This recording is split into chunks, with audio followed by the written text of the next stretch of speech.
Good afternoon, ladies and gentlemen. My name is Michael Waldron from the Energy Supply and Investment Outlook Division at the IEA. Welcome to the launch of the IEA World Energy Investment Report, which is a benchmark for tracking and analyzing investment trends across the energy sector. With me today are the co-authors of the reports, and I'll introduce them in order of them presenting today. Alessandro Blasi, Yoko Nobuoka, Alberto Torrio, and Simon Bennett. And in about the next 35 minutes, we'll walk you through the main findings of the report and leave some time for a question and answer at the end. Also recognizing that there's a number of themes and topics in the report that we will not be able to cover in the webinar, but you could see on the website, which is on the first slide here. Before we begin, just some introductory remarks. This is the 4th edition of the report, and we also have some notable changes this year. So the first is that we are coming to you in May, which is 2 months earlier than we normally release, in order to bring you more timely data and insights on investment trends in 2018. We've adopted a new digital format for the report, which is the use of an extensive slide deck, which we hope helps to convey more effectively key information and messages, which is found on our website. A note on the way we measure investments. We've also made some adjustments here. So the way we measure investments across the different energy sectors is now more consistent than in the past. Notably, our data in energy supply spending reflects the ongoing capital spending across the different sectors, which gives a more realistic look at the actual investment patterns by industry. And this is particularly noteworthy in the power sector this year, where we've made this change. Our investment in energy efficiency, we still approach this in the same manner. This reflects incremental spending on more efficient equipment and goods. I would note as well the last change, while the focus of the report is very much on today's investment trends, we've also done more benchmarking of looking at these trends versus where they would need to go to meet energy security and sustainability goals. We'll make comparisons to the IEA scenarios, so one of which is the new policy scenario. This is a scenario which incorporates existing energy policies as well as an assessment of the results likely to stem from the implementation of announced policy intentions. We'll also make a sustainable development scenario, which outlines an integrated approach to achieving internationally agreed objectives on climate change, air quality, and universal access to modern energy. So just for note as we go through these terms later on. I would also note that the structure of the report that you'll find on the web, there's a chapter or a section which gives you an overview. We also have some sectorally focused sections, one on energy efficiency, one on power, one on fuel supply. We have a section on financing and funding, as well as on research and development and new technologies. So turning to the main results from the report in terms of global energy investment in 2018, for the first time since we started publishing, we actually see a more stable year-on-year picture for energy investment following 3 years of declines.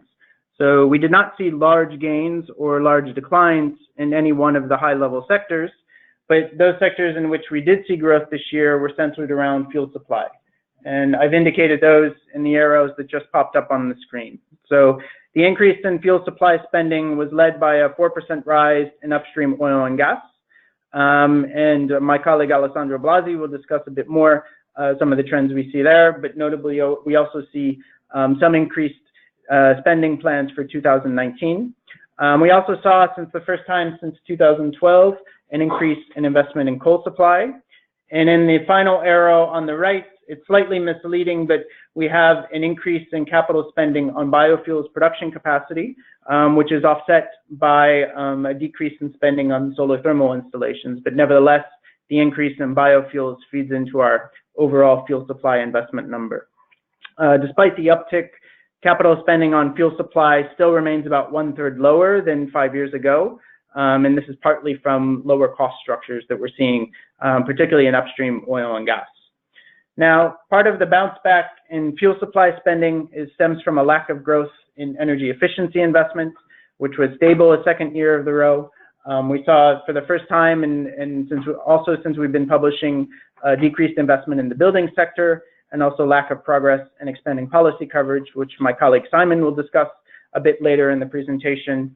And then turning to still the largest sector for energy investments, the power sector, which exceeded oil and gas supply for the third straight year in terms of spending. Nevertheless, power sector spending declined by 1%, and the lead between power sector and oil and gas has narrowed by about half since 2016. This stems from less spending on coal power in China, as well as gas power in the US, but also investment in renewable power edged down, largely due to China, even as renewable investments in other parts of the world rose in 2018. So sticking with some of the geographic trends I just described, one of the messages that IEA has emphasized in recent years is the shift in energy investment towards emerging economies, particularly in China and the rest of Asia. And indeed, this is still an important trend. However, in 2018, we witnessed that the largest investment growth occurred in the United States. While China has been the largest market for energy investment during the past decade, since 2016, we've actually seen the gap between the United States and China shrink by over half, with an increase in spending in the United States coupled with a decrease occurring in China. It's interesting to note the sectors in which this is occurring. So in the US, the expansion has been driven more by oil and gas, mostly due to developments in shale, but also electricity networks. In China, investment has been declining the past 2 years, and spending is broadly lower across both the fuel sector and power sector. This is marked by, like I said before, lower investment in both coal-fired generation and solar PV, but we have seen two sectors pick up in China over those years, one of which was energy efficiency, and the other was investment in offshore wind. And then the third sort of geographical, or the second geographically focused message we'll give in this report is looking at the link between income levels and energy investment. The distribution of energy investment around the world has important implications for energy and as well as broader sustainable development goals. And we find that nearly 90% of energy investment in 2018 was concentrated in high and upper middle income countries and regions. These areas also tend to benefit from relatively well developed financial systems, which is something we look at more in our financing and funding section. Nevertheless, when we look at the investment in 2018, there's a mismatch between the investments, where they're going, and the distribution of the world's population. So as you can see, the majority or the largest part of the world's population is in the lower middle income to lower income segments, but nevertheless, this segment accounted for less than 15% of energy investment in 2018. In recent years, we have seen the fastest investment growth within this group come from India, with rising spending in the power sector, while spending in sub-Saharan Africa has declined, mostly due to less investment in fuel supply, which also supplied international rather than domestic needs. Sub-Saharan Africa is also an area that IEA will focus on more with a special report later this year. I would just conclude by saying, to meet sustainable development goals, overall spending in energy investment needs to grow from today's levels, but it also needs to rebalance towards the fast-growing needs of the segment indicated on the bottom, the lower middle and the lower income countries. And so with that, I'm going to turn it over to my colleague, Alessandro Brasi, to delve into some of the industry trends that we're seeing. Yeah, thank you very much, Mike, and good morning, good afternoon to everybody. So one of the characteristics of the investment report is also trying to understand how companies are reacting to technology, market, and policy changes, what strategies are implementing, and what are the new opportunities. Now, one clear trend that we found out is that when possible, there is an increasing preference of companies to embark in projects that can deliver more quickly. And we estimate that as a whole, the energy industry has become able to bring new capacity on the market on average about 20% faster than at the beginning of the decade. Now, we have a look for both to oil and gas and to power. In the oil and gas sector, further to a notable shift towards shale, which today account for about 25% of total upstream investment. In the conventional area, the project has been redesigned, simplified, and standardized with the aim to reduce upfront capital investment and improve time to market. And of course, this gives companies the opportunity to reduce own exposure to long-term uncertainties since costs are recovered quicker. But also in the power sector, we have seen a similar trend, and this is largely dictated by a major shift towards investment in renewables. Since 2000, the share of renewables in global power generation investment has increased from 45% to nearly 65%, while fossil fuel share has halved to 25%. And thanks to smarter project and competitive bidding, this trend encourages faster projects in market with good regulatory framework. Putting everything together, the result is about 3/4 of upstream oil and gas spending and 2/3 of generation addition are now for assets built in less than 3 years. If we look back at the beginning of this decade, these shares were less than 60% and 50% respectively. Now, it's clear from an investor perspective that a fundamental criteria applied to navigate uncertain times is to better manage capital at risk.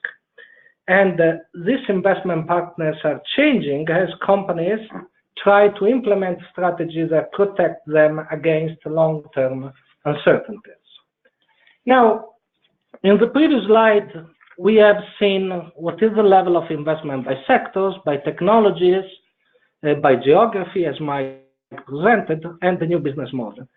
But now there are two fundamental questions that we have tried to explore. Number one, it is about if the current amount of investment is sufficient. And number two is if current investment trends are consistent with our energy security and the sustainability goals. Now, for the first question, the answer is no. Because whatever scenario we consider, the energy supply investment needs to increase. And in this chart, we have compared the 2018 spending with the two main World Energy Outlook scenarios, the NPS, which is the one consistent with current energy trends, and the one with SDS, which is a scenario consistent with Paris Agreement as well as other sustainability goals. And in both of them, it's evident that the current level of investment is not sufficient. For the second question about security and sustainability, the answer is no again. And here we have to look at two different things. On fuel supply, we need a reallocation of capital spent by different fuels, for instance, with the need to accelerate the spending both on gas supply and biofuels, while on the other side, we need to reduce significantly investment in coal supply. I will be back on oil in the next slide. As far as concerns the power sector, the 2018 investment is comparable to the projected needs in MPS, but it is more than 1/3 lower than what is required in a sustainable development scenario. So basically, to meet our sustainability goals, we need spending on renewable power to double to over $600 billion by 2030. And this, despite renewable costs in our scenario continue to fall, and needs to be linked with investment continuing to rise in nuclear as well as in electricity networks. Now, the bottom line is that the world is not investing enough in traditional element of supply to maintain what is today current consumption trend, which is, of course, is not a sustainable trend, but also we are not investing enough in cleaner energy technologies to make the world being aligned with sustainable goals that governments and others have agreed.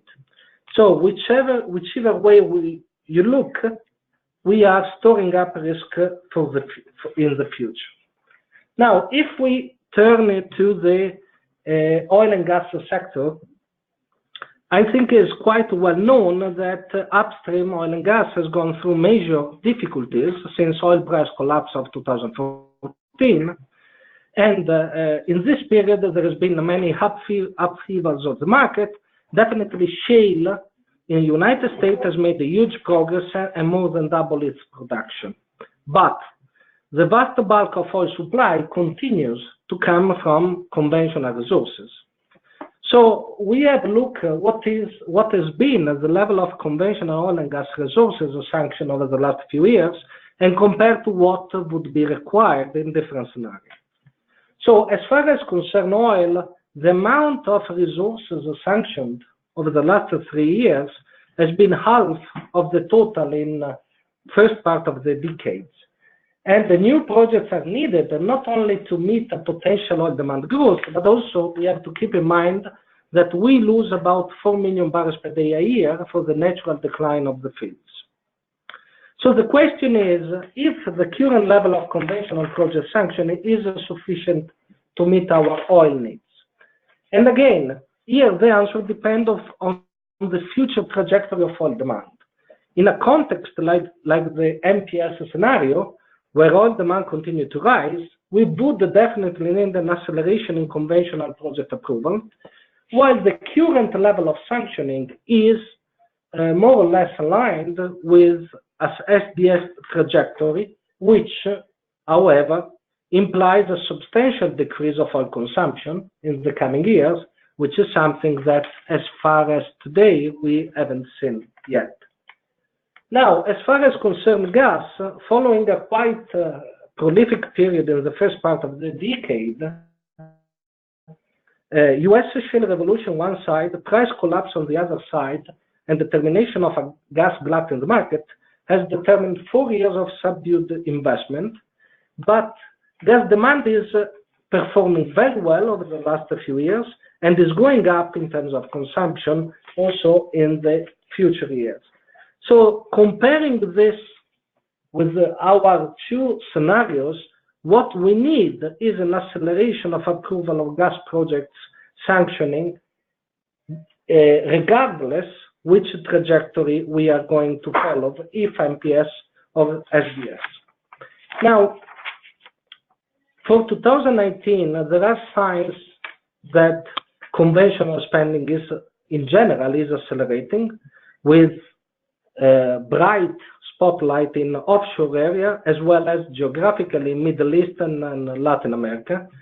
But overall, it remains early to say that the amount of conventional oil and gas resources sanctioned in 2019 might be back on track with expected level of consumption. And with this, I would pass the floor to my colleague, Jörg, please. Thank you, Ale. Okay.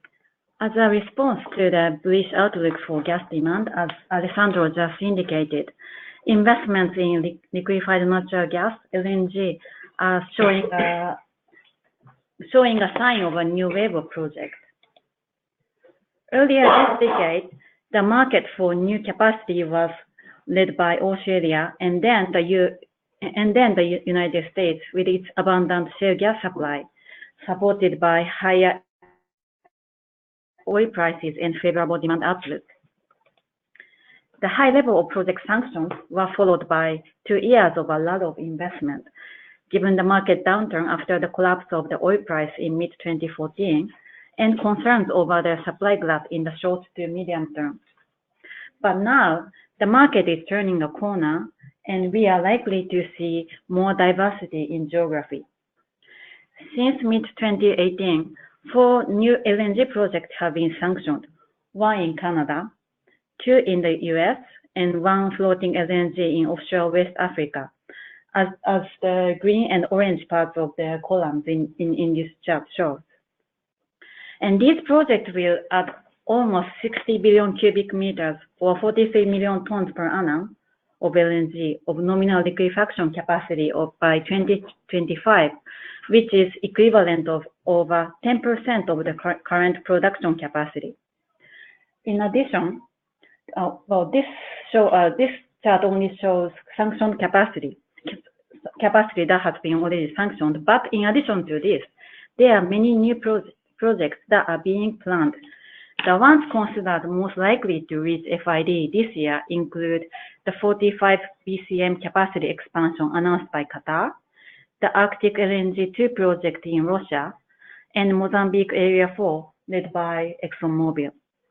If these projects reach FID this year, 2019 will represent a historical record for decisions on LNG capacity expansion. Now let's move on to coal-fired power, whose investment trajectory is also crucial for the future energy system.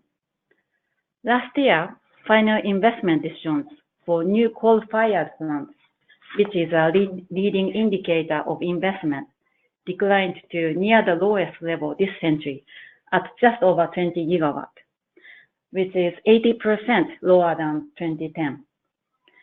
This sharp drop in this decade has been led by China, with overcapacity and local pollution concerns, and to a lesser extent by India, where generators face declining utilization rates and risks related to reliable power purchase by power distribution companies. Global retirements were at near record levels in 2018, most of which happened in the US and Europe. This is due to capacity reaching the end of its economic lifetime, competition reducing utilization rates, and the impact of policies to tackle local air pollution. But however, the overall coal power fleet continued to grow in 2018 by 8 gigawatts, although this net addition of the fleet was far lower than the 50 gigawatt expansion in 2017. And there is a geographical mismatch between where new capacity is being added and old capacity retired. As the light blue column of this chart indicates, the coal fleet in developing Asia expanded by 35 gigawatts last year. And in the rest of the world, as this dark blue part indicates, the coal fleet has been shrinking since 2012. So the bottom line of our analysis is that without a rapid phase out of FIDs for unabated plants to near zero, as well as carbon capture technology or more incentives for earlier retirement, coal power and the high CO2 emissions it produces would remain part of the global energy system for many years to come. Now I turn over to Alberto. Thank you, Yoko, and good afternoon, everyone. I will continue the presentation now by picking up the last message said my colleague Yoko, where discontinuing investment in coal plants, which have a long life cycle, appear to be aiming at filling a growing gap between soaring demand and and a leveling off of expected generation from low carbon investment, recognized as renewables and nuclear. When we made this analysis for the first time in the first edition of the World Energy Investment Report in 2016, we had a totally different expectation on how the next following year would look like. You have to remember 2015 was the year where the Paris Agreement happened, but today we have a very different trend with this gap widening, as we will see in a minute. What we see is, despite a very good progress in solar PV and wind in recent years, with the stagnation of overall renewables investment and reduced role of hydropower, the expected generation from the investment made in 2018 is leveling off. And this is consistent with the data that the IEA released last week, showing a stalling renewable of capacity additions. This is reinforced by the slow progress in the expansion of nuclear investment, particularly outside China, which has underpinned much of the growth in recent years. At the same time, electricity demand growth soared in 2018, a message that the IEA communicated in March in its Global Energy and CO2 Status Report, illustrating the growing gap between consumption needs and the supply of low carbon power, which is being filled by investment in coal and gas power instead.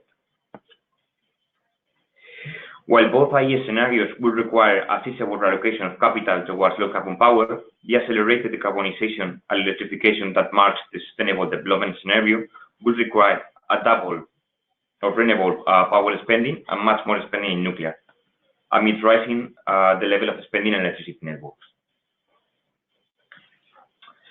In this slide, we analyze the role of corporate power purchase agreements for renewable investment.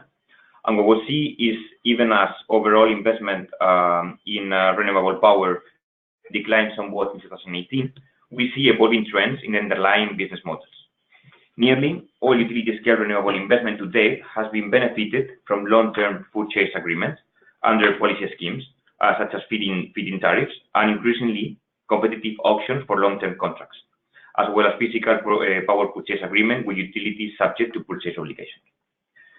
But recently, there is a growing trend among corporations to procure renewable power directly, independent of government plans. To satisfy this demand, new contractual structures have emerged that help corporations to demonstrate clear additionality in their procurement and help to provide a degree of price certainty to renewable developers.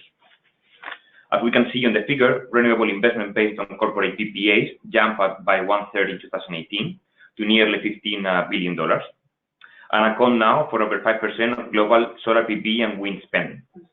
The United States has been the market leader, spurred by companies such as Facebook, Microsoft, and even ExxonMobil. We've also seen this business model start to take off in Europe, but development remains more limited in other parts of the world. Corporate PPAs have grown mostly in competitive markets where there are clear regulations for contracting and reselling power, from utilities who provide billing, balancing, and physical delivery services, and certification that facilitates additionality. In the United States, renewable tax credits have enhanced their use. Nevertheless, if we look at the energy impacts, it's clear that much larger scale of spending will be needed for corporate PPAs to make more of a dent in commercial and industrial power demand.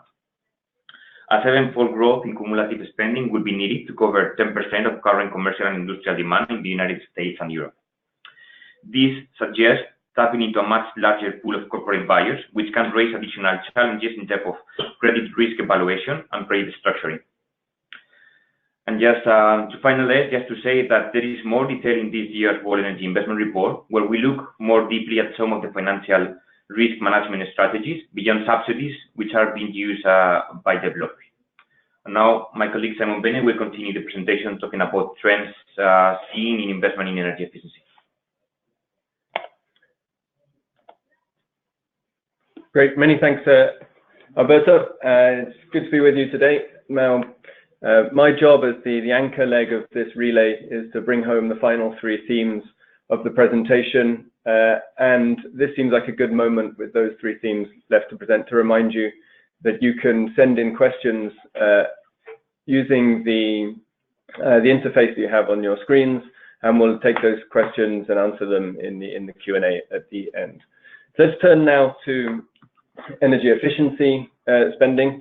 One of the messages that you'll have heard through the other presentations is that there has been a stabilization in world energy investment in 2018 after 3 years of decline, and much of this is because there has been increasing investment, particularly to meet rising demand for fuels such as oil, gas, and electricity around the world. Now, our future demand, our growing demand for those fuels is not fixed.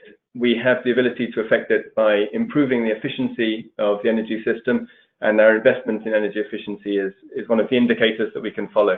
Now, unfortunately, in 2018, what we saw was a stagnation in investment in energy efficiency, and that stagnation was at around $240 billion across the buildings, transport, and industry sectors.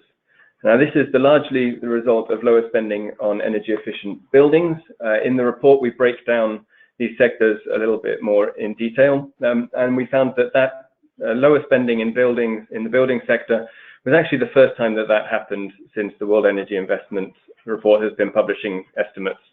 In the transport sector, there was some modest growth with a continued rise of less efficient vehicles in some parts of the world, particularly sort of heavy duty vehicles in Europe, China, and the US, growing as part of the total transport share. And while global car sales were stable, this is what in some ways led to more modest growth in total efficiency spending. But there were new vehicle standards in India and the European Union, and those are expected to support more energy efficiency related spending in transport. I think it's worth noting also that we will be publishing in a couple of weeks our latest data on the electric vehicles market, and due to higher incremental prices of electric vehicles, the sales growth in EVs is having an increasing impact on overall transport efficiency investment.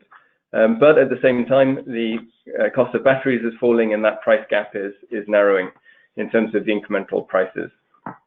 Now it's worth connecting the investment to the overall trends in energy efficiency, and 2018 marked the third consecutive year in which the IEA has been reporting a slowing improvement rate for energy efficiency. And an underlying factor there is the static energy efficiency policy environment in 2018, with lackluster progress on implementing new energy efficiency policies or increasing the stringency of existing policies. And I commend to you the IEA website for further analysis on those aspects, because energy efficiency investment needs to increase significantly in the near term to meet global sustainability goals and reduce the overall effort required from energy supply measures and investments. Now, that brings to a conclusion the sections of the report that look at how the total energy investment breaks down and what the dynamics are. We're going to move now to a final part of the report, which we've been publishing for the last couple of years on research, development, and innovation spending in the energy sector around the world. Spending on RD&D, that's research, development, and demonstration, is essential for the development of some of the new technologies that the energy system will look towards to support investment in the future. It's a leading indicator of where we could be heading in terms of energy technologies. And what we found when we put together the spending by governments for 2018 is that governments around the world spent around $26 billion on energy RD&D. And this is a 5% increase year on year, which is similar to the previous year's increase. So we do have some steady growth there. It's worth remembering, though, that governments have committed, well, many governments around the world have committed to a doubling of their spending on clean energy RD&D over 5 years as part of mission innovation. But when we look at the spending of public energy RD&D as a share of GDP, we actually see that it's remained flat. Countries are not spending more of their economic output on energy research. We would perhaps have expected to increase, at least keep pace, which is not doing in all regions. But one exception there is actually China, and China is increasing its energy RD&D spending as a share of GDP. And we think that there is plenty of room to grow that spending more, and particularly when comparing the spending on energy R&D to that of other industries. And it's striking that just 2 leading European automakers spend more on R&D than the combined government budgets around the world for energy research. Now, in the report, we do also present some of the trends for private sector R&D spending, which we take from corporate reports. And there we also see growth in 2018, with some of the drivers coming from the transport sector, but also the uptick in spending by oil and gas. Now, the final chart in today's presentation links back to this work on R&D and innovation, and it's a look at global venture capital investment in energy technology companies. Now, while these sums are much lower than those invested in RD&D by public and private sector, venture capital trends are a useful indicator of whether the financial sector outside of traditional energy investors and governments, whether or not they're betting on energy innovations in the short term to deliver value. And we're also seeing trends that some energy companies are using VC in an uncertain world to learn about technologies and to put less of their money at risk in long-term corporate R&D. Now, in 2016 and 17, this chart shows that we saw a return of venture capital investments in new energy technology startups, reaching the levels that we saw before the clean tech bust in 2012. But whereas much of that spending before 2012 was in hardware like solar, it's now on the energy side much more related to digital technologies, and there is a particular boost from the transport sector. Now, we don't count ride-hailing companies or autonomous transport here. This is mostly going into the development of electric vehicles. And this trend continued in 2018, and it's a really quite remarkable growth pushed by these investments in transport up towards $7 billion in total. And one of the trends that we noticed, particularly in the data from last year, was that in terms of overall deal value, that China overtook the United States for the first time in the data set that we have in terms of energy VC investments. But that's partly because of some very large deals in China, whereas there were certainly more deals in numbers for US companies. And some of the big deals around the world were those in battery storage operators, thermal storage as well, and in energy data and digitalization. And we've got some of those deals picked out for further analysis in the report itself.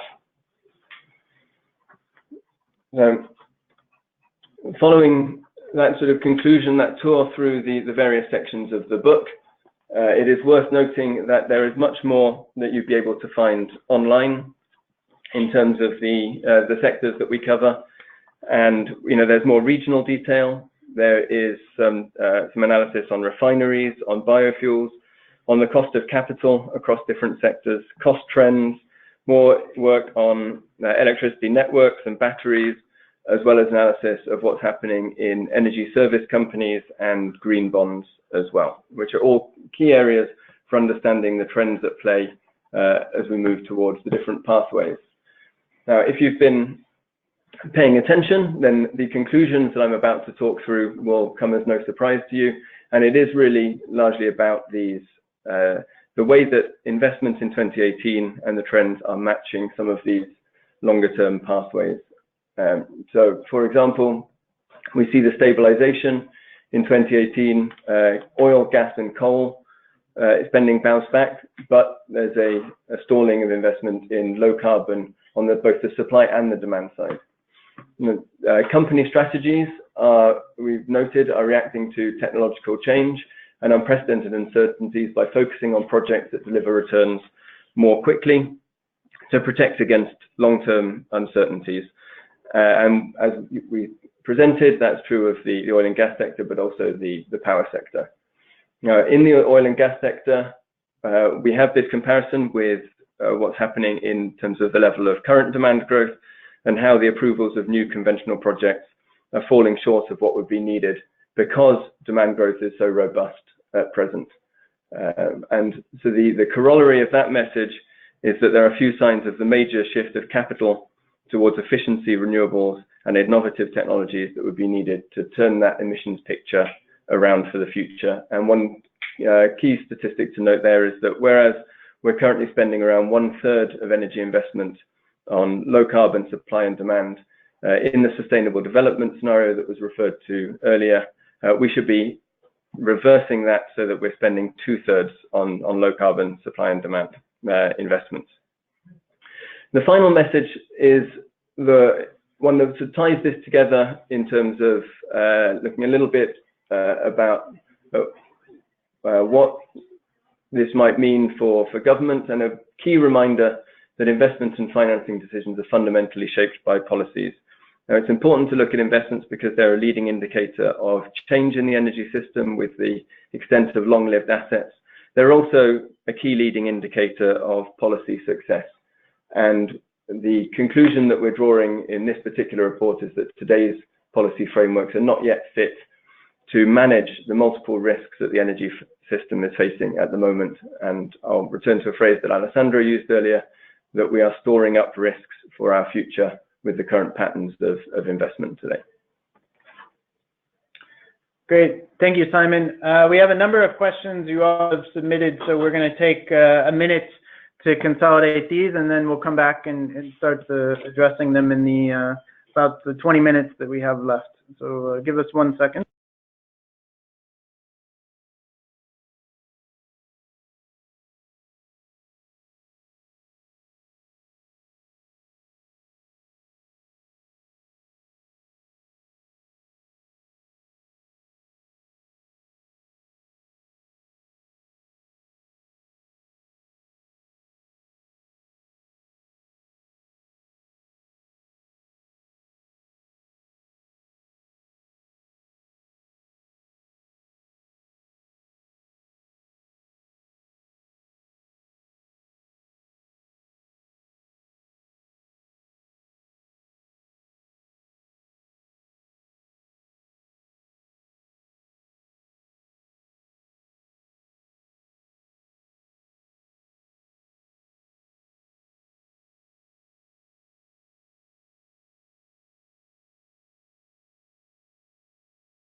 Okay, thank you very much for waiting. The first question, and we're combining some of your questions because we got a very good response rate of the different topics you're interested in.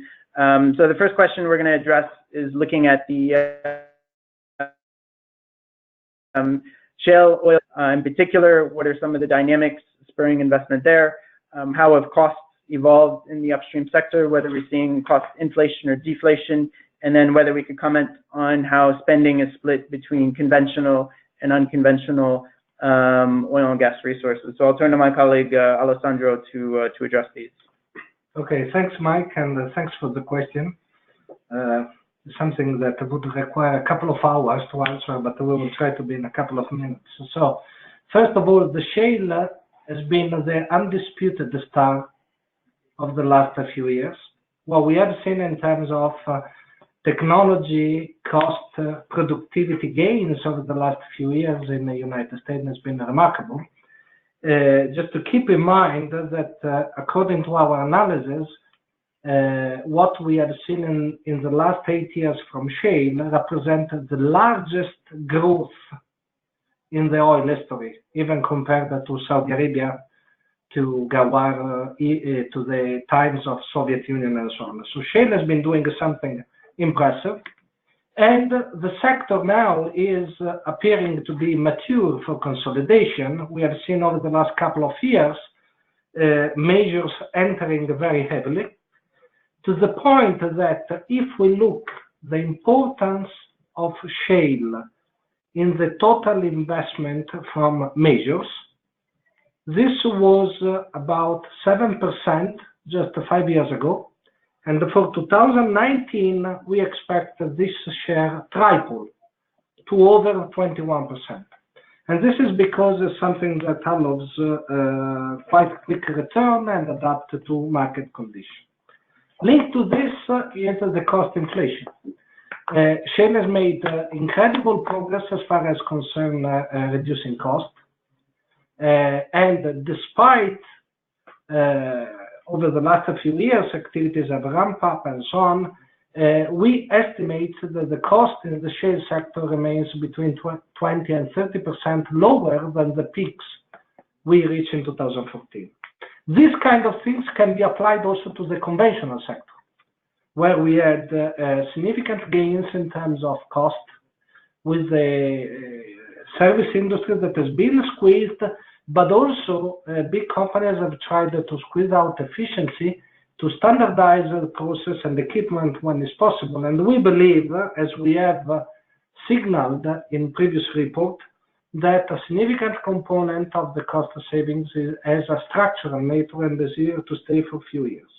Finally, conventional and unconventional split. This is something that has changed a lot over the last few years, because, of course, conventional remains the key supplier of oil and gas production. But in terms of investment, we have seen that shale sector nowadays represent about 1/4 of the total upstream investment. And this share is double of what we had just a couple of years ago. Thank you, Mike. Okay. You. Thanks a lot, Alessandro. The next, let's say, series of questions that we're also combining revolve around renewables investment and the financing of renewables, more specifically, where we see trends in things like PPAs and green bonds and how these are impacting renewables investment. So I'll take this one. And essentially, we did some analysis this year where one of the points we make is that the certainty of the cash flows is very critical for renewable projects to manage risk and facilitate finance, because they tend to be capital intensive. And in order to attract low cost debt from banks, you need to have good visibility over the power price you're going to receive. So far, supportive policy frameworks have been very instrumental in encouraging investment in renewables, both in terms of feed-in tariffs, but also increasingly we're seeing in the world the use of competitive mechanisms such as auctions, which accounted for around 45% of renewables investment in 2018. And indeed, in other IEA work, such as our Renewable Energy Market Report, there's seeing a growing role for these types of mechanisms going forward. So In short, it's important for governments to provide stable policy frameworks that help to address the risks around pricing. But at the same time, governments increasingly seek to balance addressing risks to investors with affordability and system integration. And sometimes this means exposing or the potential for more renewable projects in competitive markets to be exposed to short-term power prices. So here is where we see some developments by industry and finance players in terms of their strategies beyond subsidies to try to use different instruments, financial instruments, to help manage potential revenue exposure. And the corporate PPAs was one that we showed here, but we also described some others, such as financial hedges from banks and other types of financial instruments. The role of green bonds is also interesting and is maybe kind of a side story, but has supported both investment in energy efficiency and renewables. Green bonds are interesting in terms of being able to provide a market signal for investors seeking investment in green assets, but their success depends upon being able to standardize and aggregate projects that can then be securitized and issued into the capital market. So we actually saw some leveling off of green bonds in 2018 due to much lower activity in the US, particularly in terms of the issuance or the securitization of green mortgages from Fannie Mae. But at the same time, we actually saw a record level of asset-backed securities being issued for distributed PV, solar PV in the US, which is helping to support refinancing of those projects and also to keep the cost of capital down there.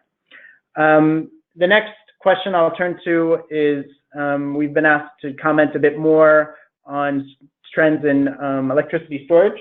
So I'm going to turn to my colleague Alberto to give an update on the investments that we see there. Thank you very much, Mike. Well, I think it's important to remark that while pumped hydro projects remain the largest part of the new electricity storage in 2018, lithium batteries continue to be by far the largest part of the battery deployment. We've seen the combined investment of both grid scale and behind-the-meter storage rose by 40% last year to over $4 billion. And this was driven by a strong increase in, as I'm saying, in grid scale, but particularly in behind-the-meter installations. The capital spending on grid scale battery storage increased by 20%, specifically compared to 2017, totaling more than 1.2 gigawatts of capacity installed globally. This deployment was more particularly in Europe, in the United Kingdom and the United States, which both of them combined comprised half the investment in 2018. The main supporting mechanism that was behind that addition was capacity mechanism and contract for regulated battery revenues. While in the grid scale in the grid scale battery storage, China was the region with the largest growth by far, registered a fourfold increase compared to 2017. In the side of behind-the-meter storage, we have the investment jumping by 60% in 2018, reaching a total capacity installed of 1.9 gigawatts. In this particular case was Korea, the region who led the capacity additions, where supports on tariff designs from the government aim to see if peak demand in industrial and commercial sectors. It's as well interesting to highlight that we keep on seeing as the global main application of these deployments, the grid and ancillary services as such, but nowadays we are seeing a rising investment trend with coupling batteries with the integration of renewable plants. Thank you very much, Mike. Okay, thank you, Alberto. We're going to shift a bit back to the demand side and a couple questions on energy efficiency that I'm going to direct to Simon's way. So one, if we can comment on some of the evolving costs of efficiency projects, and as well as if we can explain in a bit more detail some of the decrease in buildings investments we saw, or buildings efficiency investment we saw in 2018, and what could possibly turn this picture around. Great, thanks, Mike. I think we also had a question that wanted a little more clarity on the definitions in our energy efficiency investments. I'll very quickly just remind folks that what we're measuring is the sum of consumer spending in some cases, or corporate investment in projects and equipment that have higher efficiency than, as we define it, the equipment and projects and services that they would otherwise have acquired. So it's the incremental spending in order to get more efficient goods and services. That's the philosophy that we try and apply across the transport, buildings, and industry sectors. So we only are able to track costs in some specific areas in any great detail because of the various different ways in which energy efficiency projects tend to encompass a wide range of factors and be difficult to compare in terms of their costs. But when it comes to specific items and appliances, I mean, we are able to see rapid decreases in LED costs, which I think are well known and which we track in one of the charts in the book. And we did some work last year also on the kind of the average price of electric vehicles and how that is coming down. The relationship between vehicle purchases and energy efficiency and buildings purchases and energy efficiency is actually much more nuanced and difficult to get at. But there are certain trends that would lead us to believe that costs can and should come down in the future. Two of those which I'll touch on are higher digitalization in energy efficiency and the use of devices that can track and monitor the energy performance are increasing in their number. They're also contributing to greater standardization and ability to reduce the overall capital costs of efficiency projects as well. So as efficiency projects become more digitized, we think they could become more standardized, and we think that we'll be able to get higher returns with more software, less hardware, and that standardization action will lead to lower capital costs in the future. Now, we're not currently reaching the scale in terms of the value of projects that would be needed to really come down that cost curve, and things that could boost that, I think, are mostly in the hands of governments. Energy efficiency is an investment story that is largely driven by government action, certainly to push the level up towards where we would need to be in a sustainable development scenario. And those actions include energy efficiency standards, they include fuel economy standards for vehicles, but they increasingly include looking at measures that can be used to aggregate the relatively small sizes of efficiency projects that tend to make them less attractive to energy investors than other projects in the energy sector. And those efforts in aggregation, standardization, and also enabling energy service companies, we are seeing them growing around the world, and they certainly need to grow further. And one area in which I think there is perhaps the most potential is in the building sector. And some of the related trends in the building sector are related to the overall patterns in terms of what we see in construction around the world, in particular a slowdown in China. But others are you can directly trace them to policy programs, which I think inevitably go through some cyclical behavior, peaks and troughs, and we may be seeing a little bit of that in 2018. Thank you, Simon. In the few minutes we have, we're going to try maybe two very quick questions. We're going to go back to Simon again to see if you can give us some updates on trends in private sector R&D. Great. Well, this is a great opportunity for me to share some of the additional things we couldn't fit into this presentation. As I mentioned earlier, we do track through corporate reports the spending of, I think in our database we have somewhere north of 1,500 different companies. Now, these are listed companies, so we're not getting the full picture of all R&D spending across all energy companies worldwide. But when we look at those listed companies, we saw in 2018 around a 4% year-on-year growth in terms of spending. The largest sectors remain the transport sector, and clearly there's a good deal of pressure on automakers to increase their R&D to manage the challenge of shifting towards alternative fuel vehicles and the competition in the sector. And we take some of that R&D spending and we include it in our energy total. But there's also been a small bounce back in terms of oil and gas R&D spending after 3 years of declining their R&D budgets. They've actually stabilized them as spending has returned in that sector. But overall, what we see is that the private sector tends to spend slightly less as a percentage on low carbon energy technology R&D compared to governments. On the flip side of that, their budgets in total, in aggregate across the energy sector, are slightly higher, and the total in 2018 was around 94 billion. One particular story that we noted was that there was actually a change at the very top of the league table in terms of energy company spenders on R&D, with the two top spots being occupied by companies that are broadly in the electricity space for the first time, rather than the oil space. Thank you, Simon. Last quick question that we'll highlight some analysis, but as we're running out of time, we won't be able to give a full answer. One of the questions we have is about looking at investment across sectors and clean energy. So looking at the role of oil and gas companies, for example, in clean energies. And maybe I'll give a little, I don't know if my colleague Alessandra may want to add as well. We did a section this year in our financing and funding trends where we looked at the risks and returns and opportunities for investing across sectors. Prompting this was some of the recent announcements by European oil and gas majors of investing more in power and in renewables in particular.